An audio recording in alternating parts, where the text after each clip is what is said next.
a volte ritornano, no? Potremmo dire, a volte ritornano, ma direi soprattutto, come diceva Giambattista Vico, la storia è fatta di corsi e di ricorsi. Il fatto che la storia che è fatta di corsi e di ricorsi oggi ricompatti un blocco autonomista che nasceva già negli fine anni 80 è la dimostrazione che le idee camminano sulle gambe degli uomini da un lato e che la coerenza caratterizza questi uomini. Cioè, le nostre strade si sono divise nel 98, ma comunque nonostante la divisione la coerenza ha voluto che tutti abbiano portato avanti il verbo dell'autonomia, poi che si declinerà con molte sfaccettature come quella di oggi, che è quella dell'indipendenza.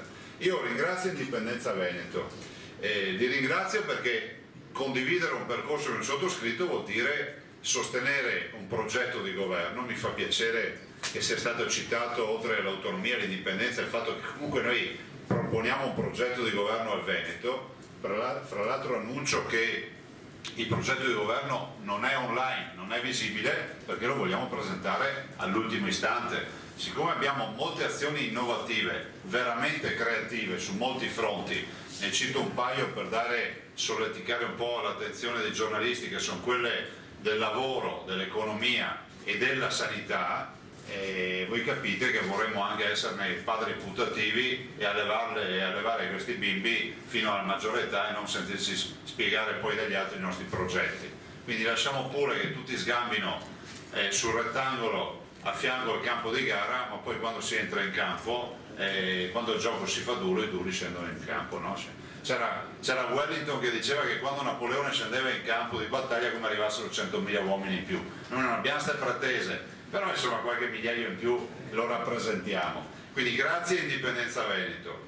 Mi fa piacere che sia stato sottolineato un aspetto. Allora, da un punto di vista formale noi portiamo avanti nel nostro programma l'effettuazione di 2 referendum, che non è una fantasia di qualche scappestrato, ma è un mandato che il Consiglio regionale mi ha dato. Io ho un mandato del Consiglio regionale, votato a larghissima maggioranza, di fare in modo che si possano fare 2 referendum che sono consultivi, ovvero che non hanno efficacia giuridica il giorno dopo, ma semplicemente vogliono dire: cari veneti, siccome qua si parla tanto di indipendenza e di autonomia, come la pensate? Punto di domanda.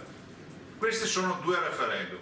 Fra l'altro il 28 aprile, che fra qualche giorno avremo le sentenze da parte della Corte Costituzionale, perché voglio ricordarvi che questi 2 referendum, l'indipendenza e per l'autonomia, sono stati impugnati dal governo Renzi, esattamente gli esponenti che girano per il territorio del Veneto e dicono che daranno l'autonomia ai veneti.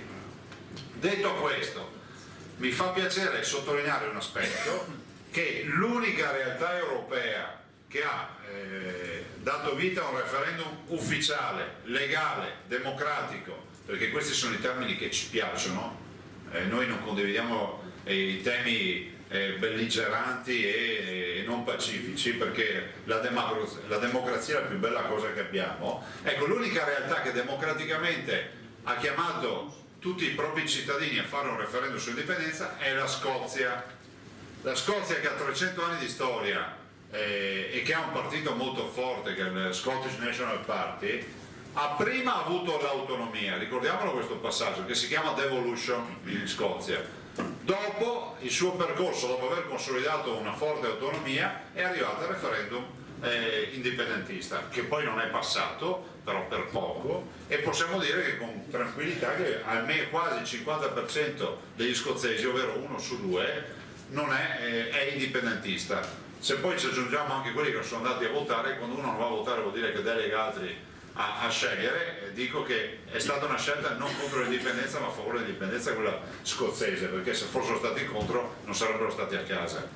Detto questo, penso che il progetto per il Veneto sia un progetto innanzitutto di ricerca di un'autonomia spendibile, fattibile. Noi abbiamo già un obiettivo, che è Trento a Bolzano, dopodiché da quella piattaforma andremo avanti. Detto questo, voglio ringraziare, perché avere un blocco autonomista, indipendentista come questo non è da tutti i giorni, lo dico a beneficio dei giornalisti. Dietro questo simbolo si racchiude l'esperienza politica, amministrativa, sociale e culturale di una miriade. Mi piacerebbe che qualcuno poi ricordasse i nomi di tutti i movimenti che fanno capo a questo simbolo, che rappresentano sostanzialmente il mondo il mondo dell'autonomismo e dell'indipendentismo veneto, che non sono pochi, magari vi chiedo anche di metterli in cartella stampa, perché qui loro hanno fatto un grande lavoro, non solo quello di condividere un percorso con noi, ma di mettere assieme sempre quel Veneto che tutti hanno sempre definito un Veneto che non dialoga, cioè un Veneto che è senza dialogo all'interno delle forze autonomiste, un Veneto che conosce la guerra tra poveri. Penso che il primo risultato di questa giornata sia quello di aver messo assieme tutte le realtà del Veneto, e questo dico che è unico.